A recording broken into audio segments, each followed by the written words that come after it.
All right, I just got back from the airport where I met Nick, an engineer for Weber Lasers. He gave me updated frontal hexagon pieces. There's no more of this little ridge, which is going to help not have those hexagon shapes on my forehead. I've actually been using it without the hexagon, so in a moment, I'm going to explain some updates about vision and possible neurogenesis of that vision with the laser helmet. But let me put these hexagons on and then I'll get right to that.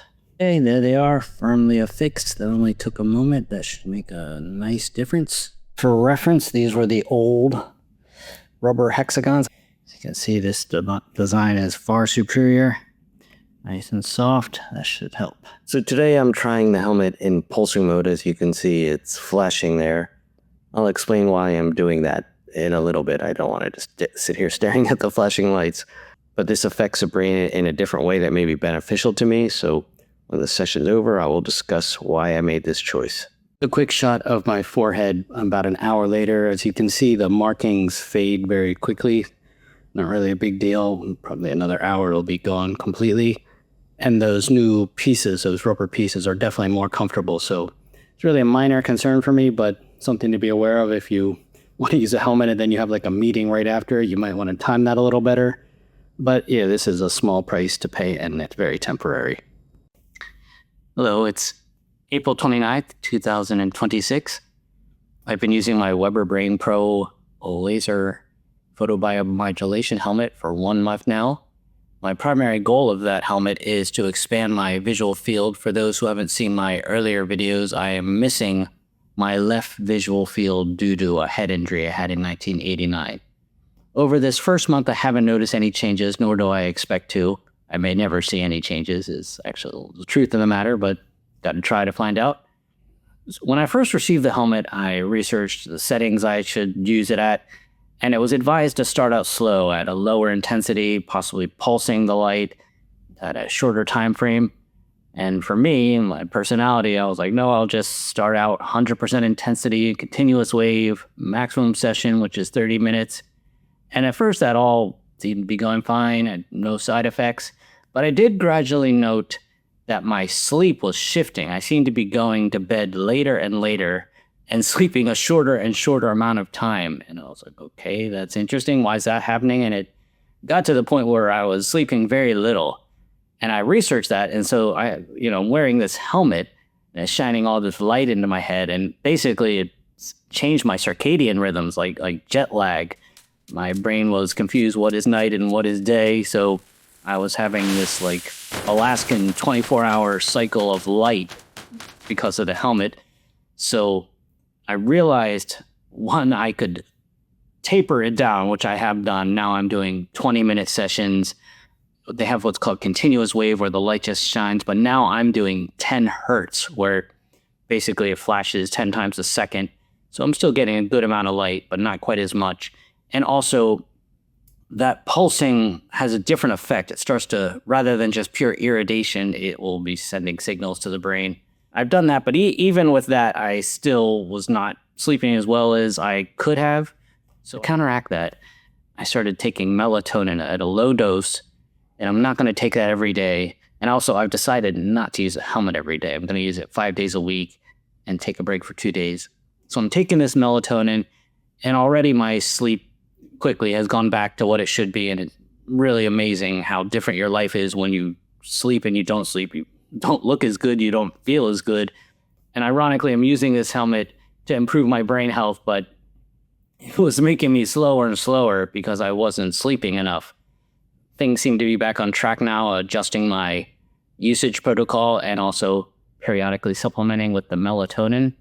Something else I've realized, I have the occipital lobe and I'm being careful to shine light in that particular area.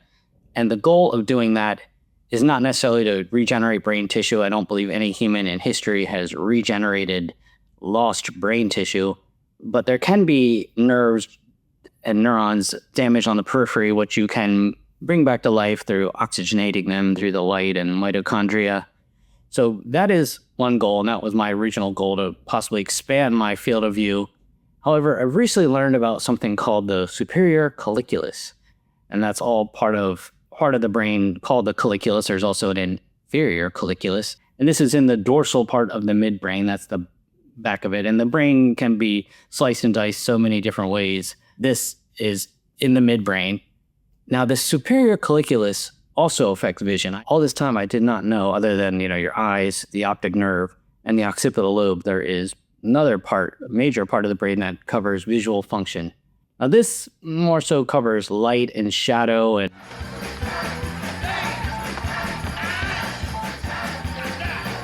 Jake, are you all right?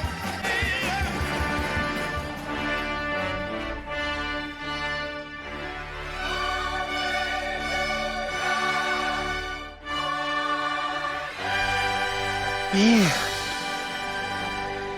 The bear. Do you see the light? The bear! Have you seen the light? Yes! Yes! Jesus H. Goddamn Christ! I have seen the light!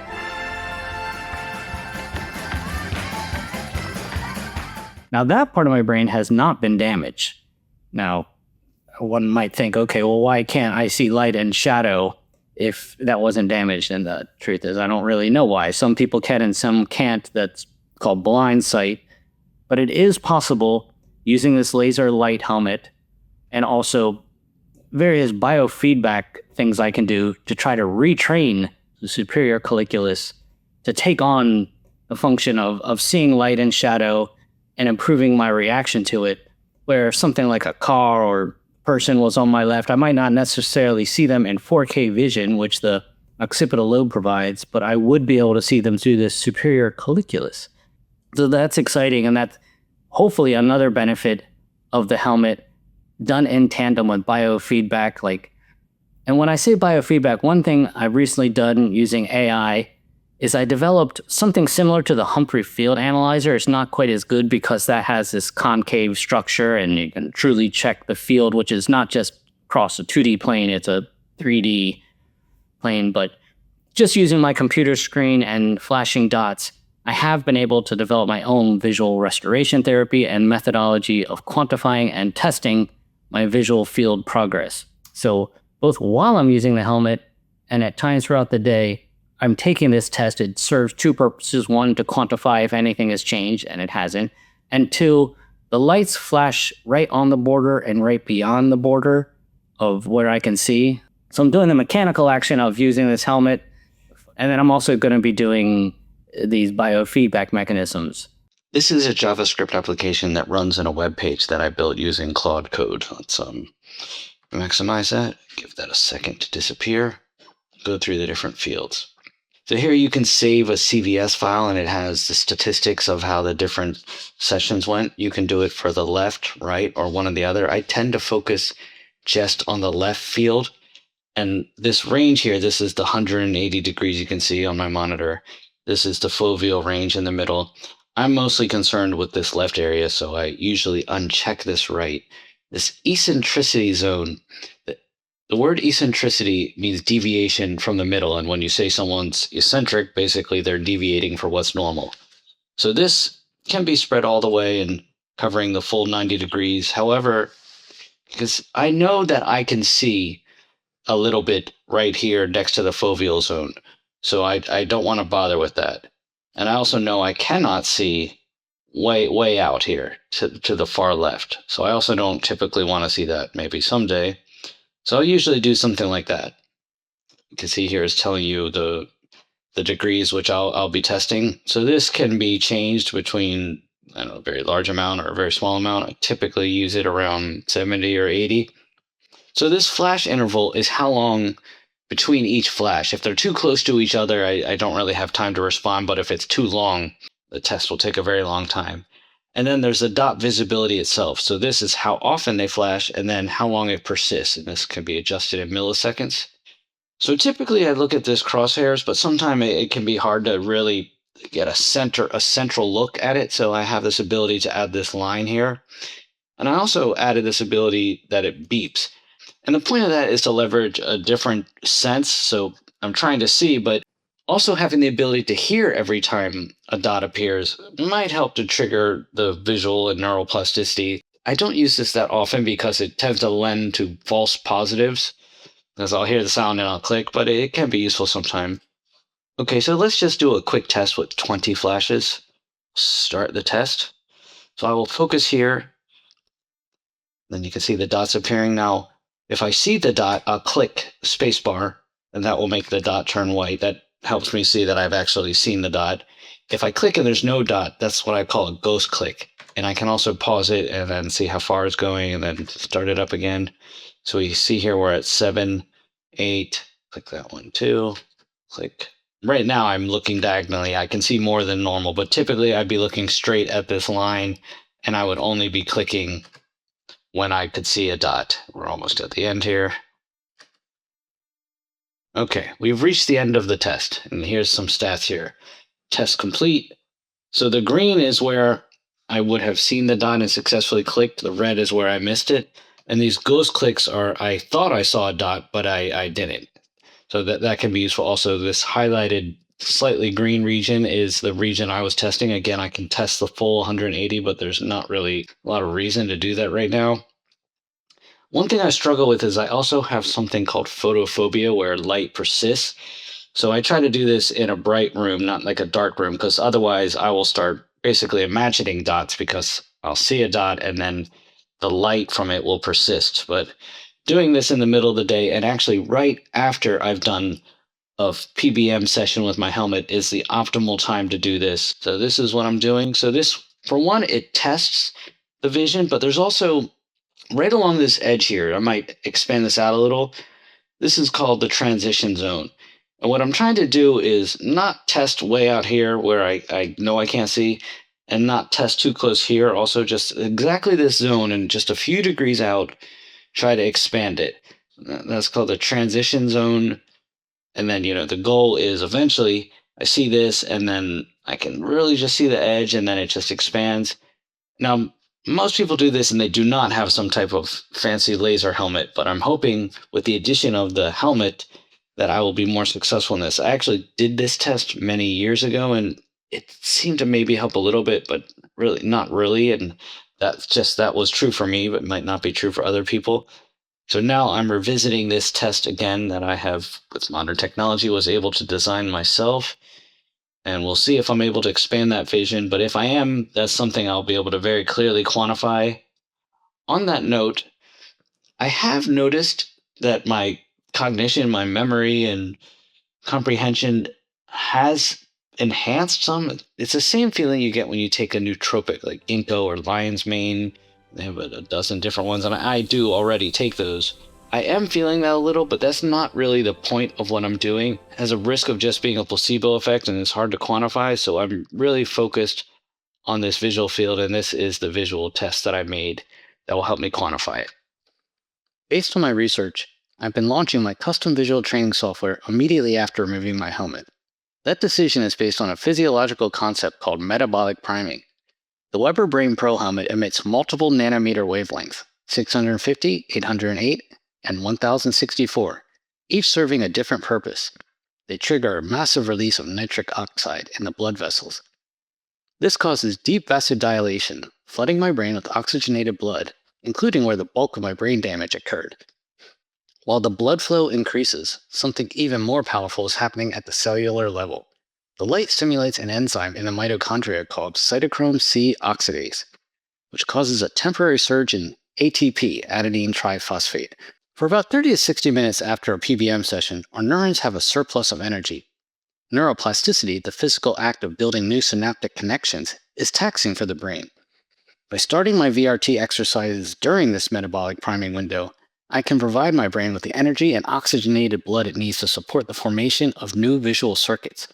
Lastly, photobiomodulation upregulates BDNF, brain-derived neurotrophic factor, a protein that promotes neural growth.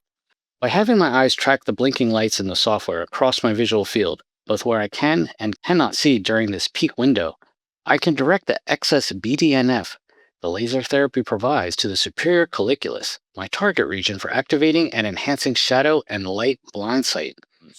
I'm going to America next month, and when I'm there, I'm going to buy a couple more laser devices. At a minimum, I'm going to buy what's called an intranasal laser device, so I'll be wearing this helmet, But actually, if you think about it, the nose has a fairly direct pathway into the brain, and they have these little things you can attach to your nose and shine light into your nose. You can also stick them in their ear, so you could have in your nose, your ear, your head. So I'm going to try to explore every possible pathway. There's so many ways you could do this, and this is still like a new frontier, so I'm just experimenting with it, but trying to at the same time remain consistent so I know what works and what doesn't work. So that's my update. 1 month into this, I've discovered there's an additional region of the brain I can target. Realized I need to modulate my protocol. I can't just go full blast, full power. It's not that simple. So I'm going to taper that down a little, and I think I will actually get a greater benefit. And there's something called biphasal dosage, also called hormesis, and that occurs in other things. You probably heard when you're exercising, lifting weight. You can't just do that every day. You've got to take breaks and let the muscles heal. The brain is no different. So if you just use these helmets, you try to blast it 5 hours a day, it will overwhelm the brain. So due to this biphasic dosage, which I learned the hard way, and I always seem to learn things the hard way, I wasn't going to take the helmet to America, just the pain of bringing it through security and on the airport, but I've decided I don't want to take a whole month break. So I am going to attempt to bring it to America, and I will continue to use it there. So that's my progress at 1 month in. I don't expect any sooner than 4 months anything at all will happen. And, I really loathe having this visual field loss, and I'm well aware that things could be worse, and I make the best of what I have, but I'm very eager to fix it, maybe too eager. It's got to take it slow. We'll see what happens. And there are other benefits to the helmet, cognitive health, less chance of Parkinson's and Alzheimer's, a big one that nobody wants to have, dementia. So even if I do not get this visual benefit, I will still plan to keep using the helmet, but I would love to get that visual benefit. Sometimes I like to listen to these binaural beats, 40 hertz, but that does its own audio pulsing, and energy can be carried through sound and light, ultrasound, or you can see through sound. Yeah, every possible avenue for neurogenesis and neuroplasticity will be explored.